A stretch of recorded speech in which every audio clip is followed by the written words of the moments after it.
চাকরি দেওয়ার নামে প্রতারণার অভিযোগ। তৃণমূলের যুব ও শ্রমিক সংগঠনের সংঘর্ষে উত্তেজনা দুর্গাপুরের নিউ টাউনশিপ থানা এলাকায়। অভিযোগ, তৃণমূলের যুব সংগঠনের এক কর্মী বাসুদেব মাহাতোকে কাজ পাইয়ে দেওয়ার নামে 40,000 টাকা নেন দলেরই শ্রমিক নেতা অশোক জানা। কিন্তু কাজের ব্যবস্থা তো করেননি, উল্টে টাকা ফেরত চাইলে হুমকি দিচ্ছিলেন তিনি। পুলিশ সূত্রে খবর, আজ সকালে অশোক জানার কাছে টাকা চাইতে গেলে ব্যাপক মারধর করা হয় বাসুদেবকে। গুরুতর আহত অবস্থায় তাকে দুর্গাপুর মহকুমা হাসপাতালে ভর্তি করা হয়েছে।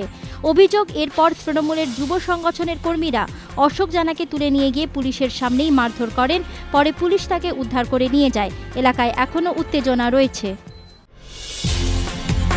কৃষ্ণসার হত্যা মামলায় আজ সলমান খানের বিরুদ্ধে চার্জ গঠন হল না। যদিও আজই যোধপুর আদালতে তার বিরুদ্ধে চার্জ গঠন হওয়ার কথা ছিল। আদালত সূত্রের খবর, সলমান খান বিদেশে থাকতেই প্রক্রিয়া স্থগিত রাখা হয়েছে। তবে ঘটনার ওপর অভিযুক্ত সাইফ আলী খান, তব্বু, সোনালী বেন্দ্রে ও নীলমের বিরুদ্ধে চার্জ গঠন করেছে যোধপুর আদালত। প্রত্যেকেই আজ আদালতে হাজিরা দেন। 1998 সালে যোধপুরে হাম সাথ সাথ হ্যায় ছবির শুটিং চলাকালীন সলমান গুলি করে একটি কৃষ্ণসার হরিণ মেরে ফেলেন বলে অভিযোগ। সেই সময় সাইফ আলী খান, তব্বু, সোনালী বেন্দ্রে ও নীলম তার সঙ্গে ছিলেন।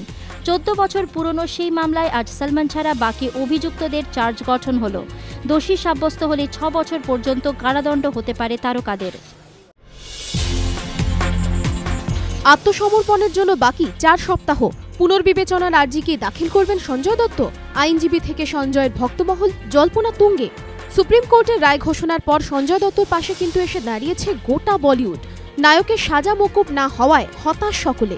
বৃহস্পতিবারের পর শুক্রবারও সঞ্জয়ের বাড়িতে যান একাধিক বলিউড সেলিব্রিটি। সন্ধ্যায় সঞ্জয় দত্তর বাড়িতে যান অজয় দেবগন, অভিষেক বচ্চন, সঞ্জয় কাপুরের মতো বলিউড সেলিব্রিটিরা। দেখা করে আসেন 2 পরিচালক ডেভিড ধাওয়ান ও ইন্দ্র কুমার। রাতে সঞ্জয়ের বাড়িতে যান অভিনেতা ফারদিন খান। বৃহস্পতিবার ও শুক্রবার কোনো শুটিং করেননি সঞ্জয় দত্ত। হাতে প্রচুর কাজ। আত্মসমর্পণের আগে যতটা সম্ভব কাজ শেষ করে যেতে চাইছেন তিনি। শনিবার থেকে পুলিশগিরির শুটিং শুরু করছেন মুন্না ভাই। র্যাগিংয়ের অভিযোগকে ঘিরে ফের চাঞ্চল্য বেসুতে। অভিযুক্ত 6 ছাত্রকে শনিবারের মধ্যে হস্টেল ছাড়ার নির্দেশ।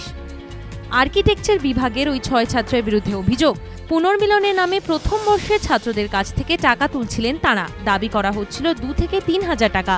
টাকা দিতে অস্বীকার করলে করা হচ্ছিল মারধর। কিন্তু প্রথম বর্ষের কোনো ছাত্রই অভিযোগ জানানোর সাহস পাননি। এক অভিভাবক বিষয়টি কর্তৃপক্ষের নজরে আনেন। ডিপার্টমেন্টাল একাডেমিক কমিটির গোপন রিপোর্ট যায় উপাচার্যের কাছে। তারপরই ওই ছাত্রদের হস্টেল থেকে বহিষ্কারের সিদ্ধান্ত নেওয়া হয়।